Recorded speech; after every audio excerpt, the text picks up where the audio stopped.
Sebenarnya gue nggak terlalu familiar nih, tapi setelah gue baca ya, oh ternyata ini lumayan relate. Kiasu itu akhirnya membuat orang prepare-nya itu bener-bener all out. Gue ngerasa di umur gue yang saat ini, tuh gue ngerasa gue udah kehilangan beberapa banyak kesempatan dan juga momentum untuk nih, ada yang udah lebih sukses, ada yang udah punya perusahaan sendiri. Karena perbandingan itulah yang membuat kita itu merasa kehilangan sukacita. Jangan terjebak kepada fenomena, tetapi coba ketahui nomena. Orang yang tumbuh di lingkungan yang sama belum tentu dong hasilnya akan menjadi orang yang sama. Pasti. Iya. Karena gini, pada dasarnya dirimu dengan temanmu itu pada dirinya sendiri sudah berbeda dan unik. Apa yang aku miliki hari ini belum tentu dimiliki orang lain. Dan apa yang orang lain miliki belum tentu aku miliki. Iya, gue. Nggak usah iri. That's it. Percayalah bahwa bagian inilah yang Tuhan mau kita explore, Iya. yang mau kita kerjakan. Kita tahu siapa penemu lampu pijar? Tahu. Thomas Alva Edison. Ternyata enggak. Aku lupa namanya dia siapa. Oh, Pokoknya iya. orang berjanggut. Gue. Oh, janggutnya sendiri, Bang. Kan?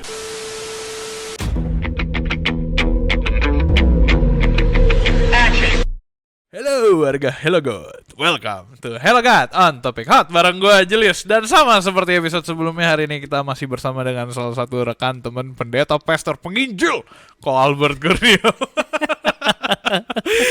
Gila, namanya borong semua ya. Iya. Apa pendeta pastor penginjil. Waduh. Kira-kira teman-teman percaya gak kalau kita tuh udah seminggu gak ketemu, kita baru syuting episode baru dengan baju yang sama, pakaian yang sama. Cuma bedanya kali ini kita kedatangan kopi ya. Kopi. Iya, kopi.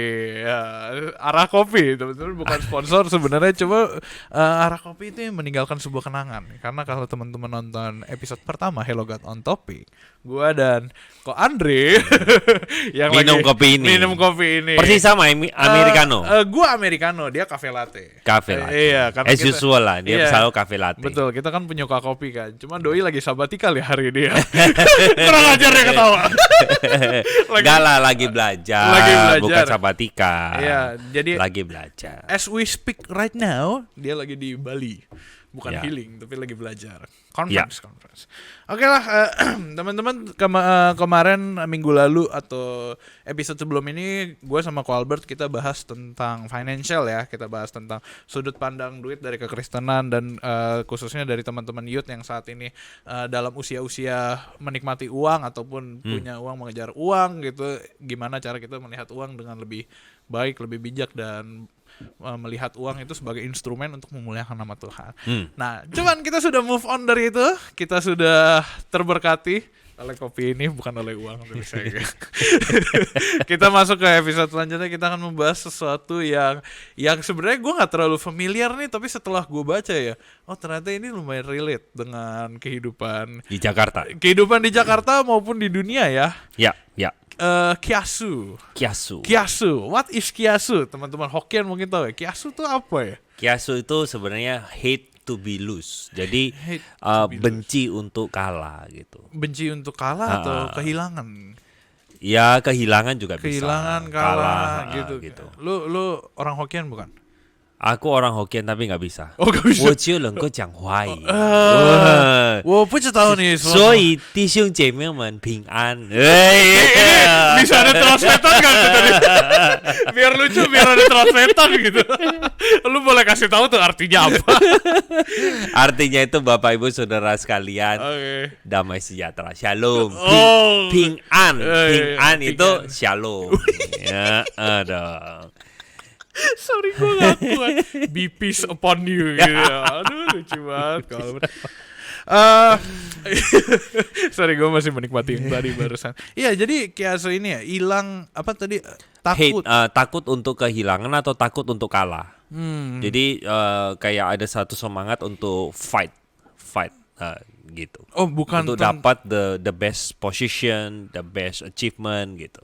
Oh, boleh nggak gue Mungkin begitu loh ya. Iya, mungkin begitu. Gue kasih contoh kali ya. Mungkin kayak misalkan gue memperebutkan juara 1 gitu ya. Itu kiasu tuh kalau misalkan gue kalah gitu, atau kiasu jadi banget sih gitu. lebih ke arah sebenarnya gini, kiasu itu akhirnya membuat orang prepare-nya itu bener-bener all out. gitu loh. Jadi belajar mungkin bisa biasa orang 8 jam dia jadi 14 jam gitu loh. Karena kiasu, karena ya pokoknya aku sebisa mungkin pokoknya aku menang gitu loh. Aku mendapatkan posisi yang bagus. Aku mendapatkan apa? Nah, memang kemarin di dalam topik yang minggu lalu kita udah bahas itu, kita udah bicara sedikit tentang profil dari Singapura gitu. Dan mereka seperti yang aku bilang bahwa keberhasilan si anak di kemudian hari itu ditentukan dari sejak kecil dia itu sekolah di mana. Gitu. Jadi kalau misalnya nih goal kita gini, misalnya ya contoh ya, kita mau kerja di brand mobile phone yang terkenal, yang lambangnya itu adalah buah gitu ya. Salah. Lu nggak pakai handphone itu. Gue juga nggak pakai handphone itu. Misalnya. Mau kan pendukung banget ya. Parentsnya itu mau anaknya itu harus kerja di sana. Iya. Nah, berarti mungkin dari sejak SD langsung dipikirin, wah ini profilnya harus gimana? Oh ternyata harus dari sekolah A, harus tamatan B begitu, harus di Univ C gitu. Nah langsung dibikinin istilahnya career path-nya, nah gitu loh. Jadi sehingga orang, wah lu kalau nggak bisa sampai sini berarti lu nggak bisa ke sini, gitu. Jadi that's why mereka itu mati-matian. Ada sampai jemaat gue begini ya. Jadi anak yang usia kelas 6 SD kalau sekolah di local school, itu mereka akan menghadapi namanya PSLE. Aku nggak tahu, aku lupa singkatannya apa. Tapi kurang lebih kalau zaman lu mungkin itu UNAS. UNAS, zaman gue itu EPTA-EPTANAS. Oh, ujian nasional. Yes, like that lah. PSLE. PSLE itulah menentukan lu waktu secondary atau SMP, lu dapat sekolah apa. Begitu. Nah terus nanti menariknya gini, kalau di Singapura itu secondary itu 4 tahun. SMP ya. SMP ya, secondary 4 tahun. Abis itu aku lupa kalau nggak salah menghadapi namanya, aku ini ya nanti teman-teman kalau saya salah mohon dikoreksi. Menghadapi namanya A-level atau O-level. Aku ketukar itu, suka ketukar. Ya itulah, sebutlah misalnya A-level. Kalau salah tolong ya teman-teman koreksi ya. Misalnya katakan A-level. Ketika mereka menempuh A-level, itu akan menentukan ke berikutnya itu ada 2 pilihan. Kalau kita kan cuma high school ya. Artinya SMA.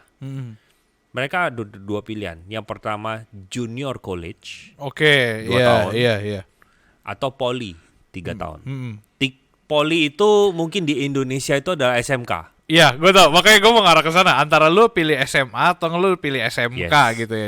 Nah, kebanyakan orang-orang yang dianggap pandai itu dimasukin ke JC, Junior College. Oh, itu gua tuh. Nah, jadi orang-orang yang bisa masuk JC itu adalah orang-orang yang mempunyai nilai di A-level itu bagus.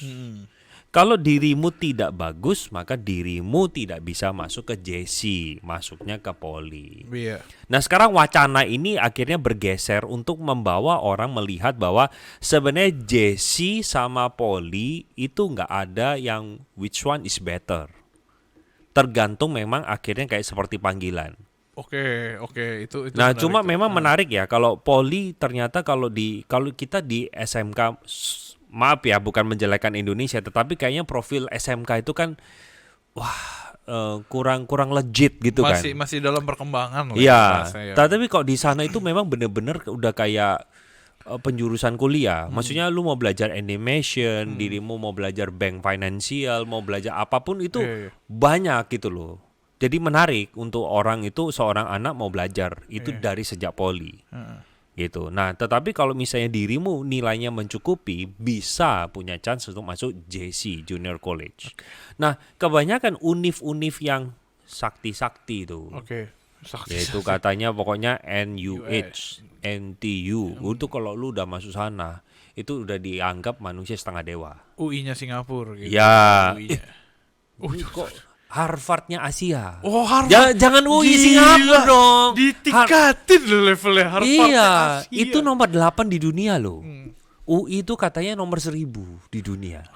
Jadi jangan Oh iya, kedengaran orang Singapura diri. Sorry. Gua kayak terlalu merendahkan si NUS ini. Harvard Singapura. Nah, jadi mereka kalau misalnya mau masuk itu, ya itu kampus bergengsi sih. Itu bergengsi banget. Iya, Jadi iya. orang kalau udah masuk sana itu dipikir, wah udah otaknya nggak tahu terbuat dari apa. Iya, kayak baru-baru ini gue ngomongin deh. Itu salah satu universitas yang kayak bagus banget kalau lulusan sana dilirik sama perusahaan-perusahaan besar. Yes, Gitu. gitu loh. Nah, artinya kan begini, ketika dirimu tidak bisa masuk ke dua univ itu, berarti lu dapat chance kerjanya akan kecil. Gitu. That's why dari sejak kecil PSLI orang tua kiasu, Takut. gitu. Takut anaknya misalkan nggak punya posisi di masyarakat dan Yes. sebagainya. Oke.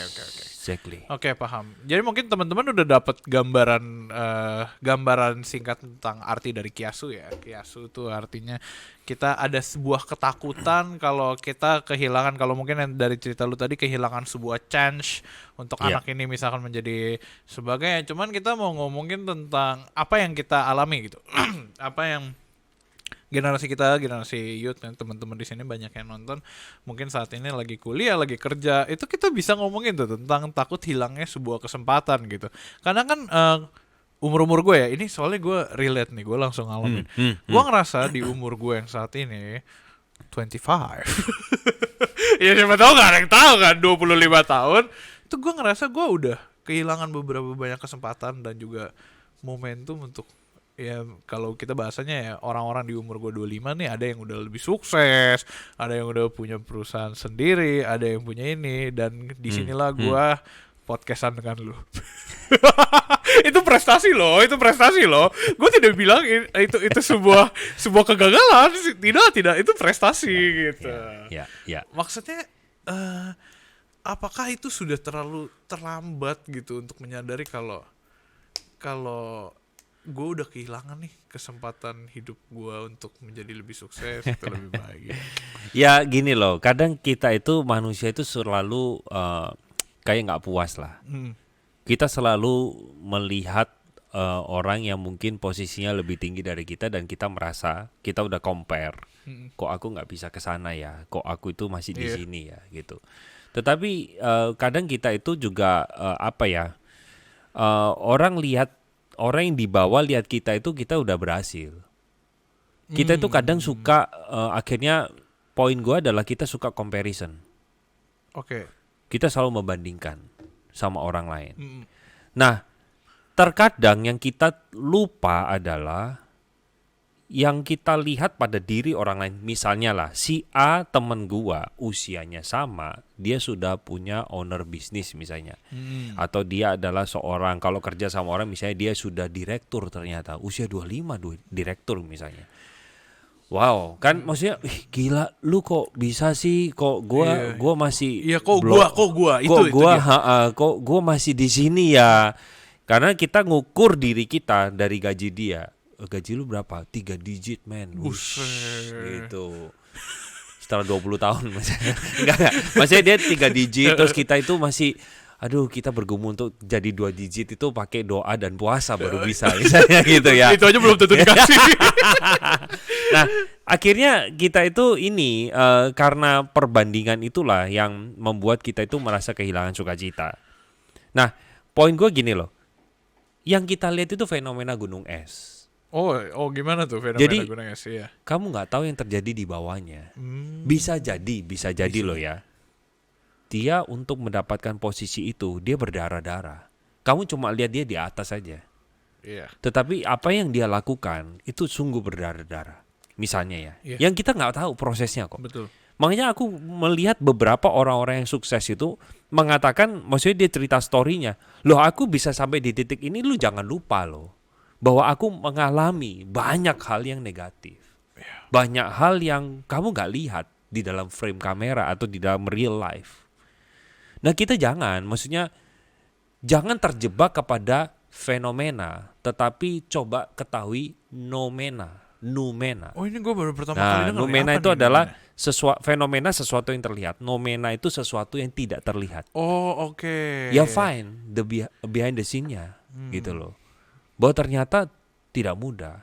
Aku ada misalnya ada satu jemaat, satu rekan yang baik lah, rekan pelayanan yang sangat baik. Bro yang biasa duduk di kursi lu. Itu kan satu rekan pelayanan yang baik kan? Ya, rekan bukan rohaniwan. Oh, bukan maksudnya. rohaniwan. Oke. Sibuk sekali. Sehingga kita biasa kalau di Singapura itu mau rapat itu 8:30 malam. Beberapa kali itu dilakukan jam 9 malam. Dan sangat tight sekali. Loh, bukan karena apa, tapi di tengah segala kesibukan itu mereka meluangkan waktu. Dan ketika aku ngobrol, ternyata lu bayangin, dia bisa rapat itu sejak 7:30 pagi. Terus tidak berhenti sampai makan siang, bahkan ke toilet pun tidak bisa. Jadi misalnya rapat 7:30 sampai 8:30, 7:30 lanjut rapat lain lagi. Lanjut. Itu sampai makan siang benar-benar literally sampai jam 1, and then lanjut lagi sampai bisa jam 7:30 malam. Loh, maksud gue gini loh, kadang kan kita berpikir gini, aku mau gaji aku 3 digit dong, aku mau gaji aku makin banyak. Tunggu dulu, lu mau gak bayar harganya? Lu jangan mau reward without pain. There is no gain without pain. Gitu. Pain is gain. Iya benar. Gitu. Nah, gue suka benar. Jadi artinya orang bisa sampai di titik sana. Ya lu jangan ini dong. Jangan, maksudnya kita itu cuma jealous terhadap sesuatu yang itu fenomena. Iya. Tetapi kita tidak pernah tahu nomenanya seperti apa. Iya. Gitu. Nah, aku juga pernah ada satu rohaniwan yang berpikir, enak ya jadi lu ya diundang ke sana kemari. Loh, tunggu. Maksud lu apa gitu? Lu iri dengan posisi gua? Enggak juga loh, enggak usah iri. Hari ini misalnya aku di dalam titik ini, jangan lupa waktu dirimu tidur, waktu dirimu me time, aku ikut seminar, aku belajar, gitu loh. Sekali lagi, once again, saya bukan bermaksud untuk menyombongkan diri, tetapi gini loh, kita seringkali iri sama orang karena kita nggak tahu prosesnya. Iya. Tapi ketika kita melihat prosesnya, belum tentu loh kita akan mengatakan aku sanggup dan aku bisa. Ini kan persis kayak Petrus kan? Iya. Ketika Tuhan katakan ini pertama dimulai dari ibunya Yohanes dan Yakobus.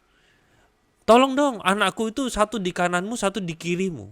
Oh, engkau harus minum cawannya aku minum. Oh, anakku bisa, pasti sanggup, gitu loh. Loh, jangankan minum cawan Tuhan. Iya. Begitu dikepung sama serdadu aja semuanya tunggang-langgang lari. Iya. Kamu belum disalib, gitu loh. Bagaimana kamu bisa mengatakan aku mau di detik itu loh ya? Iya. Nah, jadi kadang kita itu begitu loh.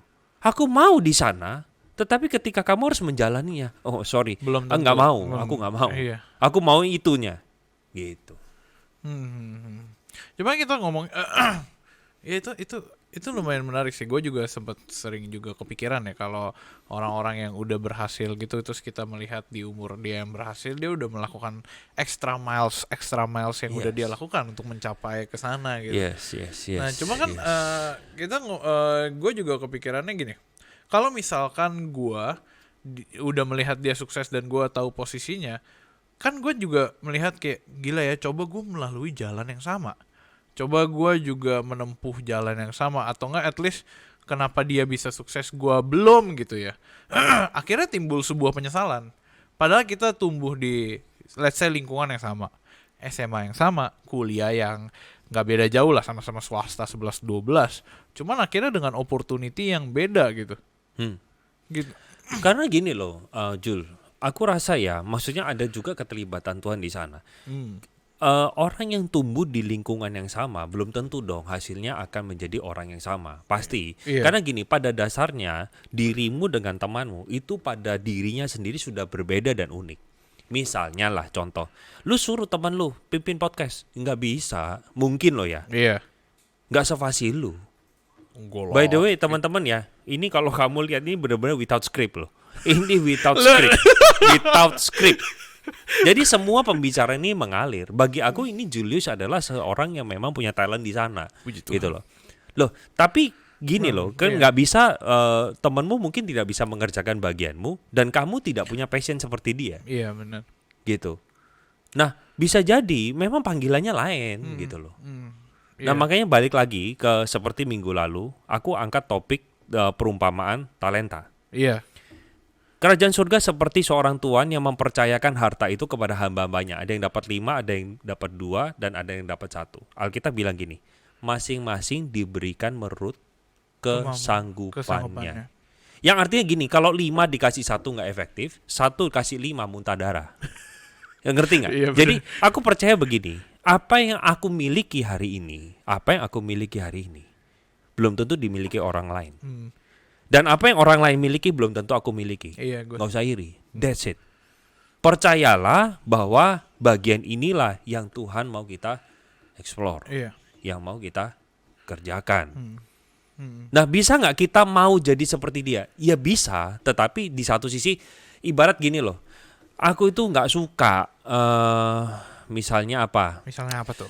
Akuntansi lah. Oke. Aku nggak suka. Suruh belajar bisa nggak? Ya bisa. Tetapi kan beda dengan orang kalau belajar sesuatu yang dia suka. Iya, beda passion lah ya. Beda passion. Beda passion. Gitu loh. Aku percaya manusia itu limitless. Untuk mau belajar apapun bisa. Apapun mau dipelajari bisa. Tetapi orang yang punya passion di sana akan membuat itu akselerasinya lebih cepat. Iya. Begitu. Kalau aku punya hati untuk belajar akuntansi, maka mungkin untuk menguasainya aku butuh 1 minggu. Tetapi orang yang memaksa diri mungkin butuh waktu 1 bulan. Misalnya begitu loh. Iya, iya. Nah, kita bisa nggak sih seperti itu? Ya bisa. Ya cuma akhirnya kayak lu skrup sama baut nggak cocok. Lu mau paksain bisa? Ya bisa. Tetapi kan lu kayak ya lelah juga ya. Maksudnya lu ngerjain sesuatu yang lu benci, yang lu nggak suka. Harusnya lu mengerjakan sesuatu dengan hati lu gitu. Balik lagi. Gitu. Itu tadi ada sedikit buka kartu ya, tidak ada skrip. Nama saya jadi jelek. Loh, kok jadi Bercanda. Itu ditutup dengan pujian soalnya. Thank you lah. Tapi balik lagi Yohanes 3:30. Dia yang harus makin besar dan aku harus semakin besar, semakin kecil. aku semakin kecil. Sesaat gue lupa apa ya isinya. Terus lu ngomong duluan. Jadi inget alam. Iya, thank you loh kok. Untuk lu ngomong duluan. Gue tadi sesaat takutnya gue lupa gitu.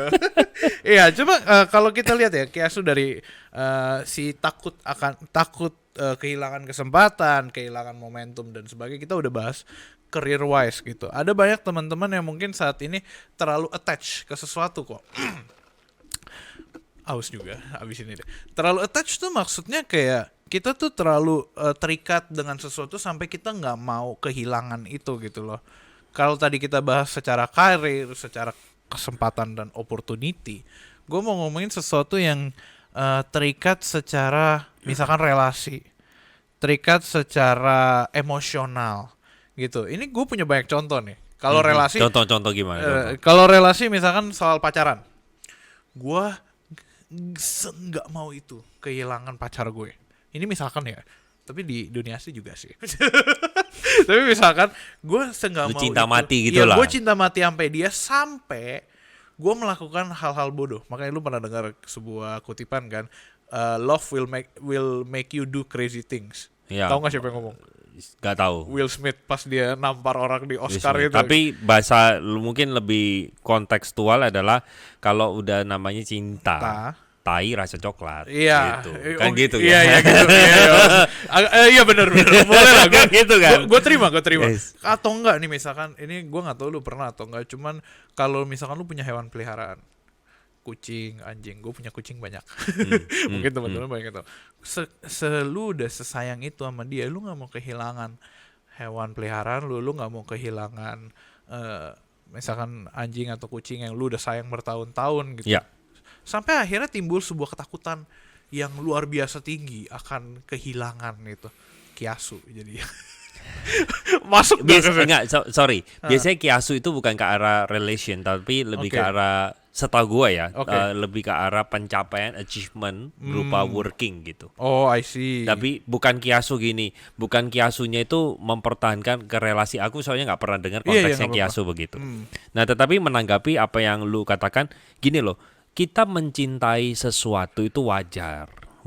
Maksudnya aku mencintai pasanganku, aku mencintai anakku, aku mencintai pacarku, itu wajar dan harus dong. Dan harus gitu.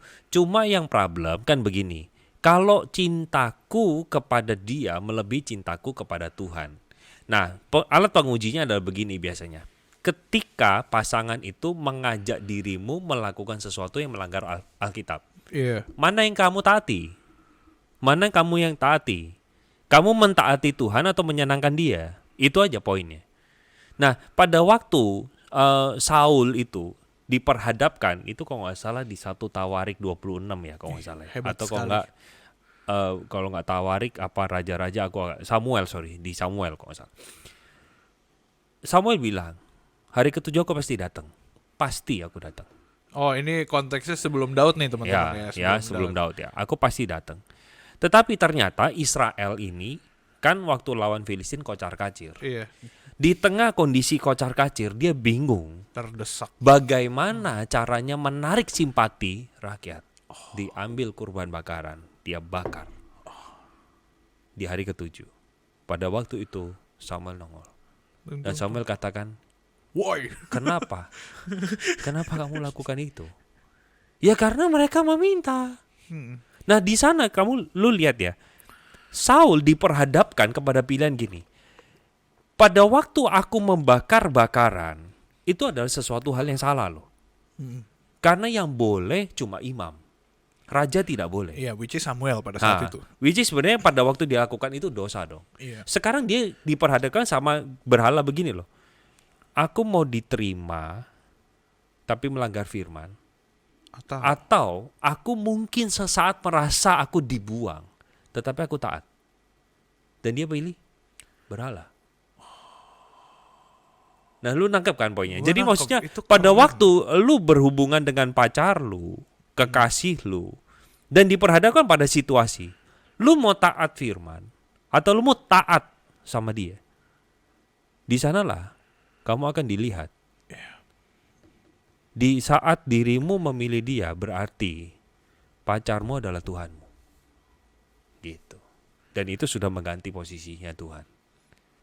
Nah, di sanalah itu dosa. Tapi pada dasarnya kita mencintai apa yang kita miliki. Iya. Itu nggak salah. Gitu. Tetapi cinta kita melampaui cinta kepada Tuhan. Itu menjadi masalah. Makanya Yesus ngomong gini dalam Lukas. Berapa ayat berapa? Kayaknya 14 deh. Oh iya. 14. Kalau kamu tidak membenci papamu dan ibumu, kamu tidak layak ikut aku. Itu maksudnya bukan pengertiannya saat ini, teman-teman bencilah your parents, hate your parents gitu. Bukan itu ya, bukan itu. Itu berbahaya. Tetapi ini berbicara tentang keutamaan Kristus. Banyak orang berpikir bahwa nomor 1 itu Tuhan, nomor 2 keluarga. Cara berpikir ini menurut aku cara yang salah. Karena kalau Tuhan nomor 1, keluarga nomor 2, nomor 3 biasanya pekerjaan atau pelayanan, nomor 4 ya gitu, tukeran lah. Iya. Berarti Tuhan tidak ada di nomor 2 kan gitu. Tuhan tidak ada di dalam pekerjaan kan 3, begitu. Iya. Karena Tuhan cuma nomor 1. Nomor 1. Ya, harusnya enggak. Harusnya konsepnya Tuhan itu merembes ke semua. That's why kita harus sebut dialah yang utama. Dan dialah the only one. Dia bukan one of, tapi dia adalah the only one. Nah, Tuhan mau di dalam perintah Lukas itu untuk membenci bukan berbicara sekarang saya harus benci dan marah sama papa mama, bukan. Tetapi dia utama. Yang artinya Tuhan itu menghendaki posisi yang utama. Ketika dirimu diperhadapkan kepada taat sama Tuhan dan taat sama orang tua, yang sementara taat sama orang tua ini adalah melanggar firman. Iya. Ya, dirimu yang mana? Gitu loh. Oh, jadi ini by case ya. Ya. Bukan berarti lu karena orang tua saya baik tapi Tuhan lebih baik, saya mengikut Tuhan, bukan gitu. Bukan. Jadi kalau diperhadapkan sesuatu yang melawan firman Tuhan, yaitu dengan cara taat sama orang tua, lalu pilih mana gitu loh. Gitu. Balik lagi. Gue jadi inget ini harusnya lu nyadar ya. The greatest of all time. The grace of all time. The greatest of all time. Iya, good kan. Iya. Lu pernah dengar khotbahnya gak? Ini harusnya di Singapura waktu itu gue soalnya denger. Ini off context dikit ya. Soal ilustrasi yang lu barusan pakai itu mirip sama kayak ketika kita memprioritaskan sesuatu, which is kayak tadi nomor 1 Tuhan, nomor 2 keluarga. Tuhan 1 tuh salah sebenarnya. Tuhan ada di semua kan. Yeah. Terus habis itu apakah kita menteri Tuhan sebagai the greatest of all time berarti? Nangkep gak maksud gue? harusnya bukan dia the greatest, dia the only one. Ketika kamu katakan dia the greatest, gini loh, berarti kamu itu menyetarakan diri Tuhan itu dengan benda-benda ini gitu loh. Tetapi dia itu adalah yang lain. Dia itu tidak bisa disetarakan dengan benda-benda ini. Kalau greatest kan gini, di antara meja di barang di dalam meja ini mana yang paling. Nah, berarti misalnya aku ngomong ini, berarti kamu sedang mengatakan bahwa barang ini layak disetarakan dengan ini.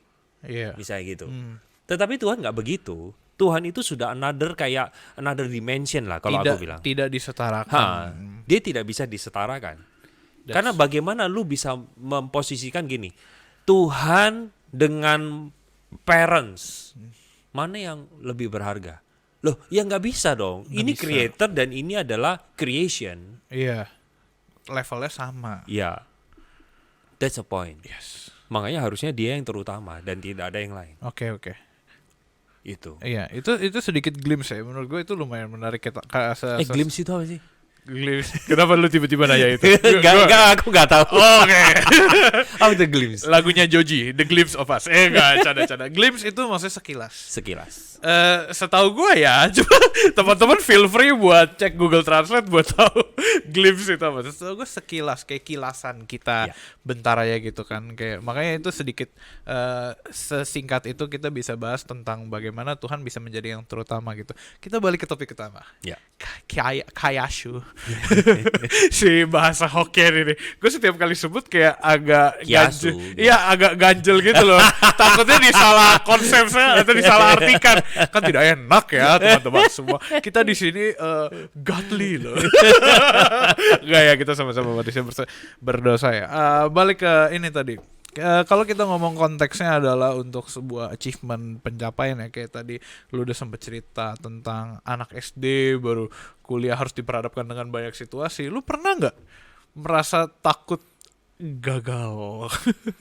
Pernah lah, pasti pernah lah. Sebenarnya gue kalau di GKI Singapura sebagai pastor pun juga takut gagal dan takut tidak bisa membawa jemaat untuk mengalami spiritual growing lah. Yeah.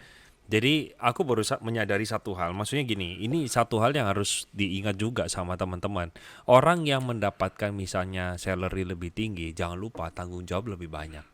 Benar. Dan keputusan dia penting sekali untuk juga menentukan misalnya nasib di bawah dia. Iya. Begitu. Nah, aku yang khawatirkan itu dan khawatirku adalah keputusan yang aku ambil itu bisa keliru dan ini menentukan direction. Nah, itu yang menjadi kekhawatiranku. Jadi lebih ke arah kayak beban tugas tanggung jawab, bener nggak ya? Aku bisa nggak sih menjadi yang menolong orang untuk bisa elevate apa yang ada gitu. Nah, itu yang menjadi sebuah istilahnya ketakutan. Iya, mungkin kegelisahan gitu. Kegelisahan. Nah, ya itu maksud gue mau ngarahnya ke situ. Setelah lu tahu, kita tahu, gue tahu gitu tentang apa yang gue takuti untuk gagal atau mungkin bahkan udah mengalami gitu kegagalan itu. Cara kita cope dengan hal itu gimana? Cope tuh maksudnya cara kita mengatasi perasaan kegagalan itu atau mengatasi ketakutan gini ya. Kita ada dua konteks berarti. Satu, kita belum gagal tapi kita takut gagal.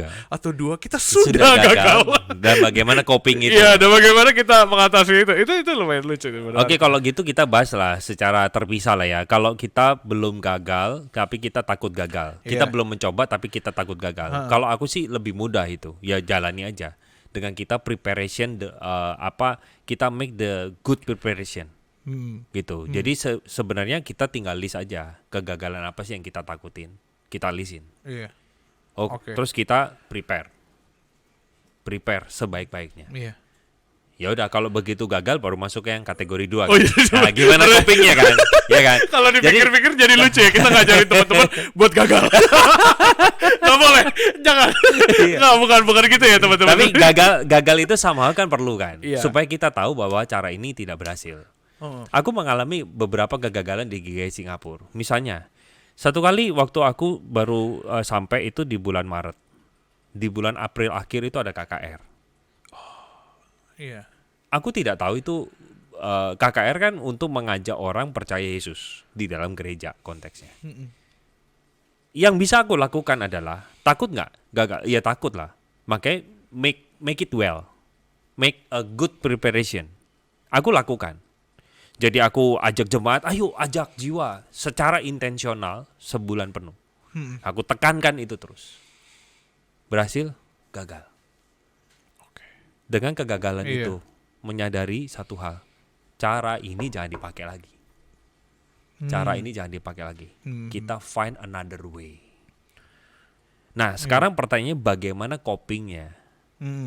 Ya kalau aku sih gini, ya kita punya mindset aja bahwa ya udah kalau cara ini gagal, coba aja yang baru. Kenapa harus kita istilahnya nggak bisa move on dari bagian itu, dari hal itu? Nah hal ini aku pernah belajar dari satu orang jemaat di sini lah di Jakarta ya. Aku ngobrol, dia bekerja di Google. Wih keren banget. Dia belajar di dia kerja di Google. Boleh tuh kita kenalan habis ini. dan gini. Misalnya dia punya program A. Jadi Google itu mau supaya punya inovasi dan nggak usah khawatir dengan yang namanya kegagalan. Sesimpel kalau gagal lu ganti aja. Nggak usah tinggal gini, aduh kenapa ya, aduh goblok banget kenapa. Enggak, ganti aja. Google. That's it. Sehingga gini loh, kalau kegagalan itu Tuhan izinkan terjadi, ya itulah inovasi terjadi. Karena kita tahu, ini nggak bisa. Ya kita pikirkan cara lain. Bagaimana ya supaya bisa, gitu. Jadi sekarang gini, balik lagi ke contoh gue yang KKR. Berarti penginjilan di GKI Singapura, mungkin ya bagi aku ya, nggak bisa KKR. Oke.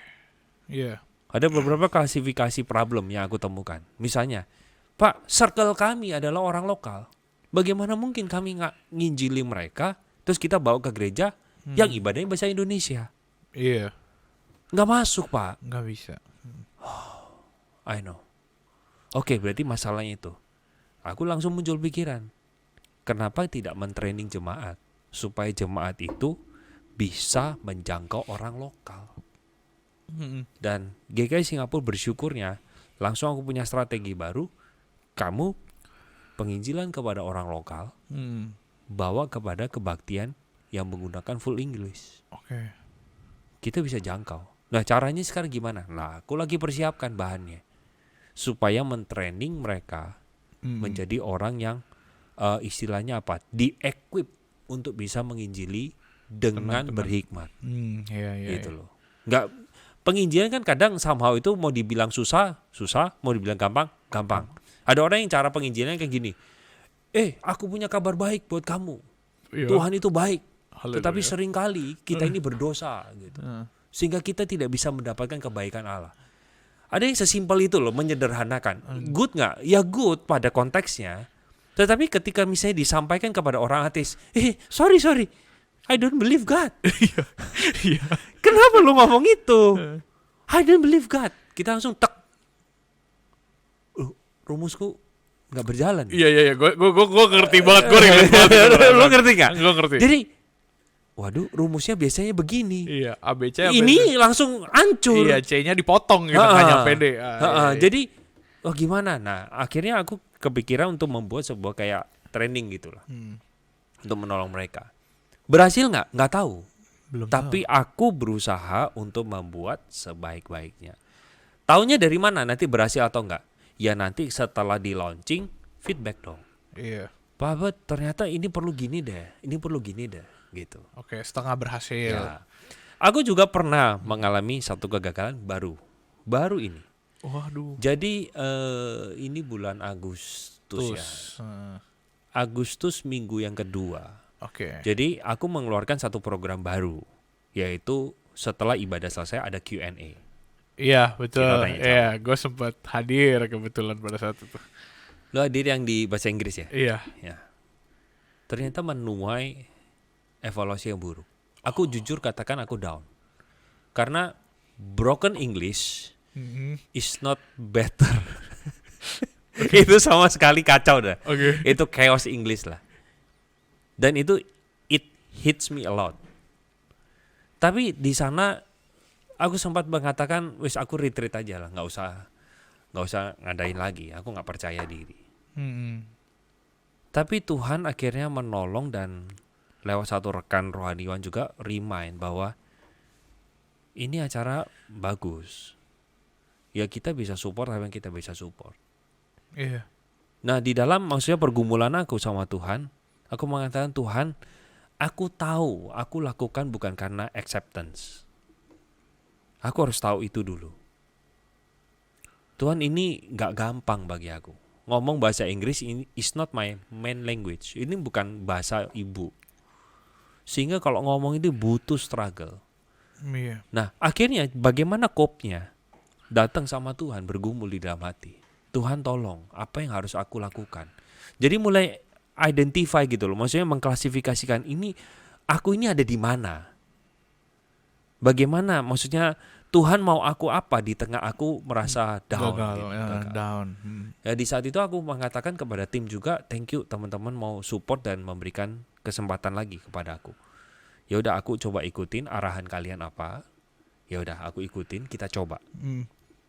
Toh konon katanya Meridiana, the first performance is always worse. Iya. Itu selalu jelek. Karena ya penampilan pertama kok. Tapi the second, the third dan etc. Iya. Kita akan mengalami improvement, peningkatan. Karena kita kan diasah terus. Oh iya, harusnya begini. Gitu sih. Iya, emang kadang gue juga sering dengar ya, kalau lu bikin, misalkan ilustrasinya salah satunya adalah lu bikin YouTube channel, video pertama, kedua, ketiga, keempat, sampai ke 50 lu bakal bikin jelek. Video ke 100 lu bakal bikin jelek. Tapi setelah itu akan ada video-video improve yang setelah Betul, lu menjalani. betul. Mr. Beast tuh yang ngomong, tau gak lu, YouTuber pertama. Mr. Beast Maksudnya salah satu YouTuber hits sekarang. Ya. Dia bilang gitu. Jadi mungkin kadang message-nya adalah gagal tuh pasti gitu ya. Ya. Gagal tuh sesuatu hal yang pasti.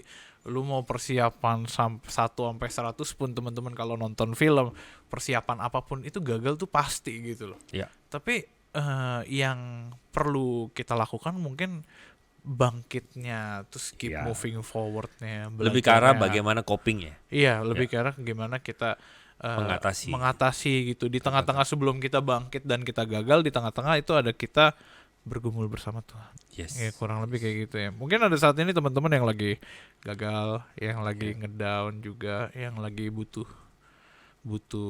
penguatan gitu. Ada nggak satu message yang lu mau sampaikan? Gini, aku pernah keingat ada satu toko ya. Kita tahu siapa penemu lampu pijar. Tahu. Thomas Alva Edison. Ternyata enggak. Aku lupa namanya dia siapa. Oh, Pokoknya orang berjanggut. Gue. Janggutnya segini, Bos. Kayak Dumbledore. Kan pendeta jenggot. Dia kayak Dumbledore. Oh, kayak Dumbledore. Dia menemukan pertama. Tetapi kenapa orang nggak kenal dia? Karena dia gagal kesekian, dia stop. Makanya Thomas Alva Edison mengatakan, konon katanya kan 1000 kali. Kita nggak tahu berapa apa dia turusin satu-satu tuh sampai 1000. I don't think so. Itu bahasa hiperbola atau apa? Aku nggak tahu. Tapi dia kan mengatakan di percobaan ke 1000 itu berhasil.